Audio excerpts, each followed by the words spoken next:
It pains me to say that the new Ravenloft book is actually really very good. I just think it has no right at all to exist. It's rare to see such a good cause for upgrading old material as this one. It's a new snazzy format with gorgeous art and daring new layout. And while there is lots of new stuff in the book, it's not enough to justify a $60 price tag for the physical copy or the $40 for the digital copy.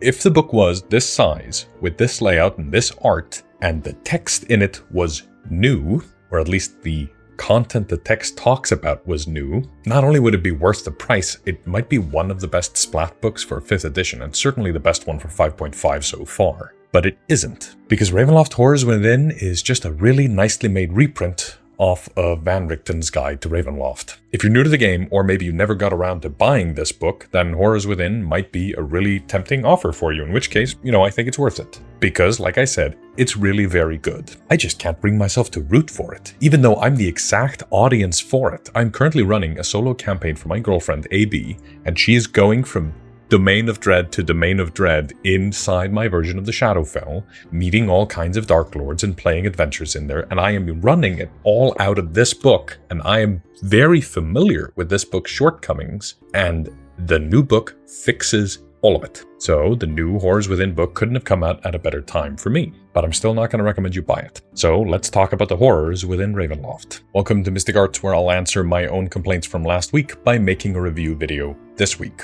My name is Daði, I'm a professional writer and director, and I've been DMing for a little over a decade. And I'm making this video at my desk instead of the fancier setup out in the living room because I'm supposed to be on summer vacation. That's why I've got this summer shirt on. But I've got videos to make, so here we are. Now, as a point of clarification, Wizards of the Coast sent me a review copy of Ravenloft: The Horrors Within. I got that copy for free. I didn't pay for it, but they have no say over what I say or do with the copy or what kind of video I make. They get no pre-approval over the video. I just got sent the copy. They are also not sponsoring this video because this video is sponsored by the Council of Anderian. It is kind of a hybrid between a board game and a role-playing game. Rather than playing as a single adventurer, each player represents an entire noble house trying to survive, grow in influence, and outmaneuver the others in a living political world. The game is about negotiation, intrigue, shifting alliances, strategy, and reputation. To play as a noble house, navigating power at the level of a kingdom. The game encourages roleplay through hidden traits that the players can reveal during play and shape their decisions and relationships, and winning is based on reputation. And in some situations, alliances can allow players to win together, which creates a constant tension between cooperation and betrayal. So if you want to play a game that is a mix between a board game and a role-playing game, and you enjoy roleplay and negotiation, world-building tension, drama at the table, go check out the Council of Anderian on the link in the description so they know who sent you. I think one of the main reasons people look into books like this one is because of the player options right at the start. So let's start by talking about those. The book features 7 subclasses, only 2 of which are actually new, 4 backgrounds, only 2 of which are actually new, and 4 species, only 1 of which is actually new. It's got a couple of new feats and a new kind of feat called a Dark Gift. I don't really do those sort of class breakdown videos, so I'm going to quickly skim over these, but I recommend if you want a full breakdown of what each of these classes are, go check out Insight Check's channel. He's got a whole breakdown for each one of these, and he does an excellent job going through what's in here and how it all works and how it links together with the current 5.5 lineup. Starting with the first subclass on the list, the Reanimator is basically a slightly worse battlesmith, but with noticeably different flavor. The College of Spirits Bard is reprinted from Van Richten's Guide to Ravenloft. Its main thing is that it's got this nice RNG table, which you can get all kinds of different buffs depending on exactly how you used your bardic inspiration. The Grave Domain Cleric is reprinted from Xanathar's Guide to Everything and given a little bit of a change. It is, to me, it seems especially powerful at 3rd level compared to previously, even though its later levels are a lot weaker. In particular, it does one thing that I think is pretty interesting flavor-wise, but I think it's ultimately bad for the system as a whole. In 5.5, they made all healing spells better in the hopes that you would be more likely to use healing in the middle of combat instead of waiting until your players go down, because healing was so insignificant earlier in 2014 D&D that you might as well wait until somebody's unconscious before you can bring him back up. But by making all healing spells stronger, you are now more likely to use healing spells in the middle of combat, unless you play the Grave Domain Cleric.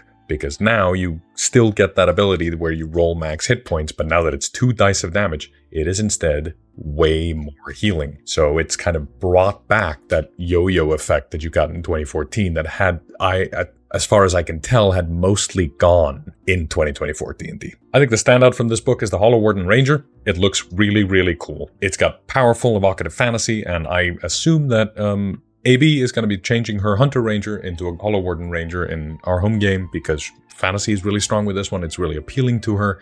She likes the way it feels, and the power level seems really cool. It's an absolute standout. If there's any critique against it, is that it might blend a little in terms of fantasy with the barbarian at the table if you're playing with one, because it is quite melee focused. It's got a good special spell list, and the whole thing is built around opportunity attacks and being the front line, getting extra AC, and having an unnerving aura.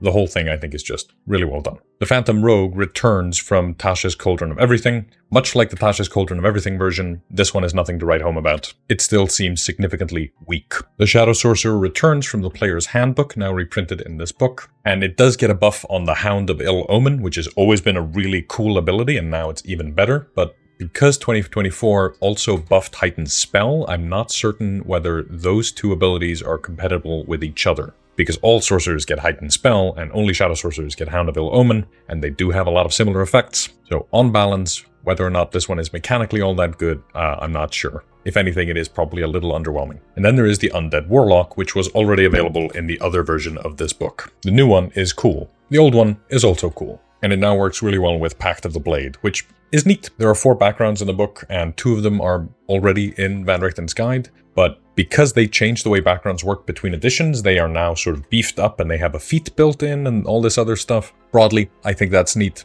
The feats that they give you, there are typically just either you pick one of the 2 new feats in the book or a dark gift. The backgrounds are the Haunted One, the Investigator, the Mist Wanderer, and the Spirit Medium. There are 4 species, the same as the ones before: Dampier, Hexblood, Lupin, and then the Reborn. All in all, the species here are fine. No real major problem with them except the Lupin, which is super dope as a flavor, but it has an absolutely bonkers bonus action that is a save and gives disadvantage on all attack rolls and saving throws to any creature within 15 feet that fails it. That's probably overtuned, but There are 2 origin feats in the book, and this one is particularly funny because we already designed this over in the broadsheets on the Mystic Arts Patreon before we ever saw it in this book, and I think that's absolutely hilarious. It's also called Survivor, and it works basically exactly the same way. So at least, you know, we're a little vindicated here. Then it's got this thing called the Dark Gifts, and I'm not going to go too much into them, but basically they are feats that kind of suck. They have some buff to them, and the buffs are quite good. This first one, for instance, gives you blind sight. That's pretty good. But all of them have a negative feature that happens to you every time you fumble, and it could incapacitate you or stun you. And I don't know that I would ever want that as a player, ever. So it seems like an odd choice to me. Flavor-wise, it's interesting, but my absolute favorite thing about the Dark Gifts is so much simpler than anything that's inside the abilities themselves, and I really want WotC to keep doing this going forward. It says here, it doesn't say feat, it says Dark Gift Feat, prerequisite, Ravenloft campaign, and this is hugely important to me.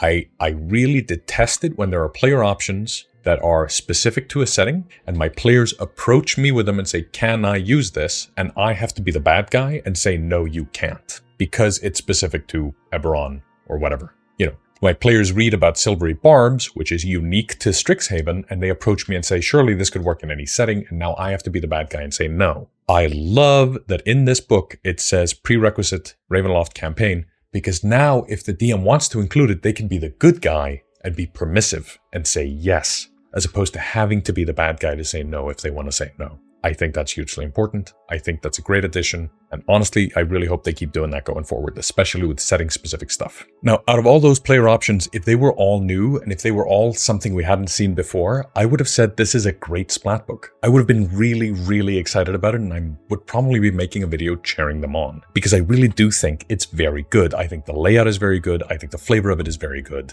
I think the overall art design and the new art style on it is excellent. I really like that 5th edition and D&D in general is moving away from this sort of homogenous design where all the books kind of look and feel the same, to making this book, the Ravenloft book, be all kind of punk and splat in these bright colors and these inverted pages, these sort of hero spreads. All of that stuff makes it stand out, makes it look really unique. I just wish we were getting new content in that layout. Hopefully, this means that they're experimenting with the, if I'm being generous, that they're experimenting with the books that are, safe for them, the stuff where they already know what the book's going to be. They're going to try a new layout in that, and then they're going to carry that over to new products. I really hope that's the case, because it is spectacular to see this kind of good art direction. I think 5.5 has had really good art direction overall. I like the way that, for instance, all the different sections in Dragon Delves looked and felt different. I like that the Forgotten Realms book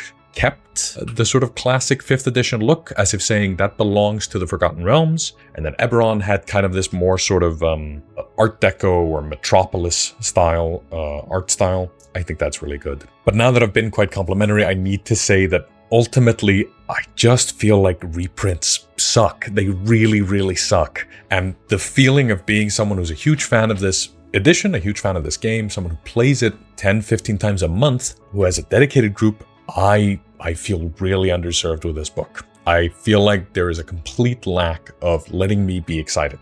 And I feel like I'm fighting an uphill battle to be excited about this book, and I'm not. I think it's really well done, but personally I'm just sort of let down by the fact that this book exists. And I don't mean to blame any of the creatives involved. I feel like all the additions, all the changes have been really good. We'll go into actionable sort of differences between the two books in a little bit. All of them, I think, are by and large improvements, but I don't want to buy a new book for the improvements. I don't think that makes any sense. And I also don't think they've been open enough with how much of a reprint this is. For instance, if I go over to their Amazon page, you can see here the book is listed at full $60, and it says here, create the ultimate nightmare, unveil shadowy domains with 16 elusive domains of dread, including one new domain. Okay, so they imply, certainly here, that 15 of them are reprints or are old or something, but nowhere in here does it mention that this book is essentially Van Richten's Guide to Ravenloft reprinted. Nowhere in this big wall of text where they're telling me what is in this book are they saying, by the way, if you've been following our product line, you already own this. And I think that's a little scummy. I think they should be clearer about that. Draw from 10 genres of horror and build your own domain of dread. 17 Dark Lords, each with their own stat block. That's new, we'll get into that in a second. But nowhere here do they tell me that it's a reprint of Van Richten's Guide to Ravenloft. And if I open D&D Beyond while logged out, and I click this banner to dismiss the banner ad that's always here, and I can scroll down to see where they're advertising this, open up their page, and again, nowhere in here do they say, this book is a reprint of Van Richten's Guide to Ravenloft, or this is Van Richten's Guide to Ravenloft for 5.5. I feel like if you're familiar enough with Van Richten's Guide to Ravenloft, you may recognize this list of stuff and realize what you're looking at, but they are not being clear on it. I think that's kind of messed up. If I compare the index for Horrors Within and Van Richten's Guide to Ravenloft, you will notice it's a lot of the same stuff. The character creation chapter is right here at the front, including a completely different version of the Dark Gifts, including 2 of the backgrounds, 2 of the subclasses, 3 of the 4 species. You can see the Creating Domains of Dread is chapter 2 over here, but it's chapter 4 in the new book. In the PDF, these are the same 18 pages. Each type of horror gets 1 spread. The text in the new book has been updated to include bullet points, so it's easier to skim read in the same style that the 2024 DMG is easier to skim read. And the tables are largely the same. I compared the folk horror one in the new book versus folk horror in the old book. 6 tables went down to 5 tables because one of the tables was 2d6 tables turned into 1d10 table, and then a little bit adjusted to make them both make sense. So by and large, that's the same stuff that's been clean passed, sort of gotten an extra edit pass on top of it. Van Richten's Guide to Ravenloft includes 1 adventure called The House of Lament. Horrors Within contains 17 adventures, which actually I'm thrilled about. There are 17 different adventures in the new book, and all of them have stat blocks for the Dark Lord. And it's like a full page stat block and like a spread page. I think that's really good. The old Van Richten's Guide would just sort of cobbled together stat blocks. They'd say this person is a Death Knight, or this person is a Flesh Golem, or Cedra Deonair in Dementlieu is a Wraith who can cast Disintegrate. Whereas here we get this full page art of her, which is incredibly stylish, and we get a full page stat block. I think that's considerably better. I'm baffled it wasn't in the original version, but now that it's here, great. As somebody who's going to be running a campaign like this featuring these kinds of characters, I think that's excellent. This is actionable, usable, and same with the adventure.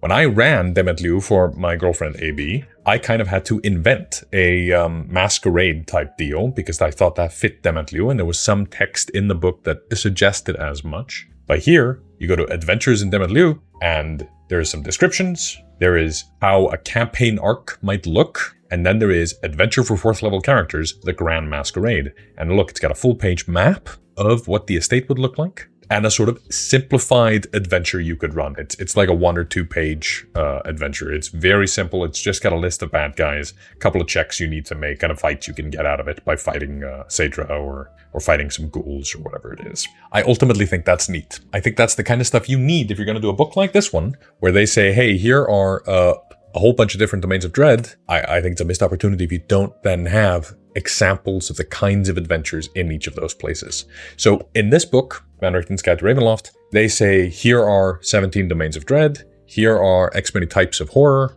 Go figure it out. This domain is this type of horror. This type of horror has these types of adventures. The new book takes it a step further and goes, here's an example adventure in each place. I think that's really good. So what other differences are there? The domains of dread are largely the same. They've talked a lot about how Innsmouth is now included and how that includes Cthulhu, which, hey, awesome. Great. There are Cthulhu stats. Pretty sure there were already a whole bunch of third-party Cthulhu stats, including the one in the Cthulhu book, Cthulhu by Torchlight, which is already on D&D Beyond. But another thing I noticed is that there are missing domains here. The Carnival, for instance, from Isolde, with Isolde and Nepenthe,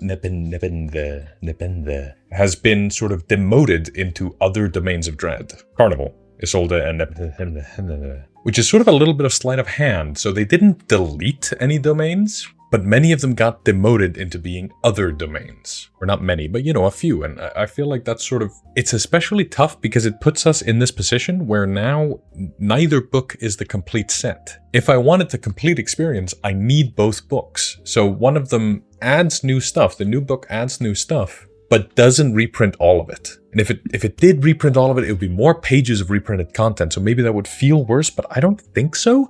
I think it feels even worse to open up a book and realize that the new version doesn't have some of the old stuff. And now you're sort of, if you want to run the Carnival, then you need to go get the other book. And ultimately now we're sort of penny pinching about reprints and which bits are included, how much new is there versus how much old is there. It's one new domain, but you had to cut a couple of other domains. And at this point, I just come back to the whole thing of, I really hate reprints. I really dislike it. I dislike that a book comes out and my first instinct is to go, what in here is new?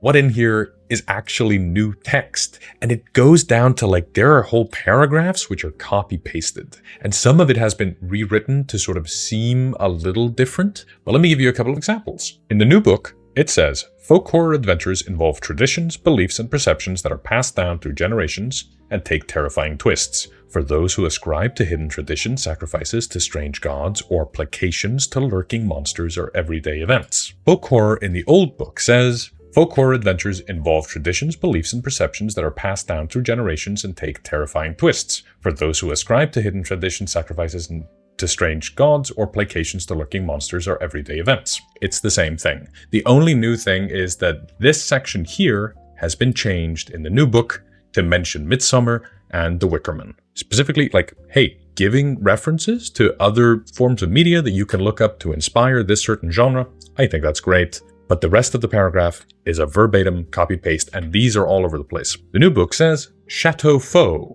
The people of Port-à-Lucine speak of the countryside Chateau Faux, where nobles summer at their estates, and where idyllic villages send goods for sale into the city. But no one travels far beyond the city walls, no gods arrive from beyond, and Chateau Faux doesn't actually exist. In the old book it says, the people of Port-à-Lucine speak as if Demetlieu is surrounded by a large swath of countryside called Chateau Faux, where nobles summer at their estates and prosperous farms and villages send goods for sale into the city. You get the point? Like, there are differences, the rest here isn't exactly the same, and there are occasional words that have been cut or moved. But this is the same paragraph written by two different writers, or even possibly the same paragraph written by one writer, edited by two different editors. There are upgrades, don't get me wrong. This old map of Demetlieu has been replaced with this new, very similar but different art style map of Demetlieu, which includes now this table explaining what's on the map, because that wasn't in the old book. That's sort of what I was talking about last week, where I'm like, hey, if this is your game, and if you're not going to buy this book, it doesn't matter. No need to get up in arms. I think I'm just disappointed because I want new stuff, and I want new stuff from some of the best creatives in the hobby. And especially because there's now something like the D&D Beyond Drops, which is, once a month, D&D Beyond makes a special perk for subscribers where you can go get up some new stuff. And there was a big hubbub about it not being shareable. They made some announcement about that. As I understand it, they're responding to community feedback. neat. I really appreciate that they're taking the time to respond to the community in this way. But I bring up D&D Beyond Drops because if they are doing subscription perks for monthly subscribers, why is that where the new stuff is? Why is the new stuff a perk for subscribers, but mild updates to the things we already own is a new product for us to buy? Instead of just updating the species and the classics on, the backgrounds over the course of D&D Beyond Drops, meanwhile giving us something new. Where is Curse of Strahd? But it's not Strahd, it's Cedra Deonair in Dementliu, or it's Azalin Rex in Darkon, or Harkon Lucas in Cardacaz. These are dope characters. They look really cool. Give me a whole thing about them. Delve into it. Give me a new story. This is nice. I like that we're getting full page art of these people. I like that we're getting these big stat blocks. I don't like that it's a reprint and I'm over here counting the domains and seeing which ones are missing. So I guess my big question is, when do we get new things again? How long is Wizards of the Coast going to be reprinting all the stuff they did for 5th edition with slight changes for 5.5 before this edition dies? How long is this strategy meant to last? I wish the industry leads would take the incredible pool of incredible designers and do something new. And I really hope that's what's going on. And we're going to finish up this batch and then we're going to get some crazy new ideas. In between now and then, I will not be buying the reprints. If you already own Van Richten's Guide to Ravenloft, don't buy Ravenloft Horrors Within. I think it's a better book than this one. I think it's way better than Van Richten's Guide to Ravenloft. I think Ravenloft Horrors Within might be the best splat book for 5th edition, if only it hadn't been a reprint. The D&D team is embracing new styles. I just wish they'd be embracing new styles while giving us new content, new places, stuff we'd never seen. And I think that's a real downer to end the video on. So I'm gonna do one more thing, and I'm gonna remind you all of something that I said last week, because odds are you may well be watching this video and have not seen the video I did last week talking about where all the D&D book reviews went. Whatever you make is going to be better than whatever you buy. And if you want to buy something and get a beat on what other people are doing, go search them out, find the things that you are happy about, find the things that make you excited. Don't sit here dwelling on the stuff you don't like. Go chase out the stuff that makes you excited to play, makes you excited to run the game, makes you excited to bring fun stories with your friends to the table and have a great time, and leave behind whatever's pissing you off. Because that's what I'm going to do. I'm going to close this, and I've got an awesome session coming up tomorrow, and I can't wait to run it. So that's where we'll pick it up next time. This channel is run by me and my girlfriend, who is currently sitting behind me editing the actual play we'll be launching in, hopefully, sometime soon. If you want to support us directly, consider joining our Patreon, where we make a whole bunch of content, including more sort of casual style videos like this one, Daði's Diaries, they're called. I talk about my own campaign notes and settings. I also just released an adventure on there called Crown of the Fungal Queen, which I am incredibly proud of. I think it's one of the coolest things I've ever done in my life. If you're feeling especially generous, like the video, comment, share, subscribe, and hit the bell to be notified when we release new videos. And until next time, keep studying the mystic arts.